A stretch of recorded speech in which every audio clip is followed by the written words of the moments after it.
Marco Rubio की भारत यात्रा बहुत ही बारीकी से प्लान की गई थी। 2020 से 21 में चाइना के साथ हुई झड़प के बाद भारत ने चाइना को बॉयकॉट करने की कोशिश की, लेकिन जयशंकर साहब ने कहा कि हम चाइना के साथ युद्ध नहीं कर सकते क्योंकि चाइना दुनिया की बड़ी अर्थव्यवस्थाओं को चौक कर सकता है। 2010 में जापान के साथ एक घटना हुई थी जहां एक जापानीज कोस्ट गार्ड शिप से चाइनीज मछुआरे की बोट टकरा गई और मछुआरा अरेस्ट हो गया। चाइना ने अपने मछुआरे को छोड़ने के लिए जापान की इकोनॉमी को कोलैप्स करने की कोशिश की क्योंकि चाइना का रेयर अर्थ मिनरल्स यानी रीम्स और मैग्नेट्स पर बहुत तगड़ा कंट्रोल है। इसके कारण जापान की टोयोटा, होंडा और पैनासोनिक जैसी कंपनीज पैनिक करने लगी और अंत में जापान को अपनी इकोनॉमी बचाने के लिए उस मछुआरे को छोड़ना पड़ा। भारत को भी 2020 से 21 के आसपास यह एहसास हुआ कि हमारी इकोनॉमी और गाड़ियां बनाने वाली कंपनीज जैसे टाटा, महिंद्रा और अशोक लेलैंड इन मिनरल्स के लिए चाइना पर निर्भर हैं। भारत के पास इन मिनरल्स का दुनिया में दूसरा सबसे बड़ा भंडार है, सेकंड हाईएस्ट रिजर्व्स,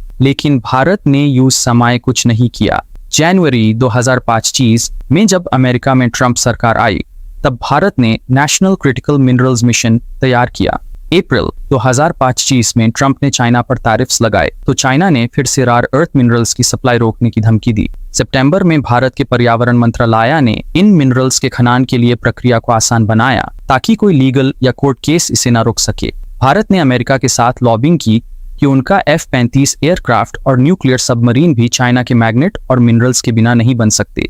इसी कारण मार्को रूबियो भारत आए और यह साइन किया गया कि अमेरिका $30 बिलियन मोबिलाइज करेगा। साथ ही क्वाड देशों भारत, ऑस्ट्रेलिया, अमेरिका, जापान ने भी $20 बिलियन मोबिलाइज करने का संकल्प लिया ताकि भारत इसमें आगे बढ़ सके।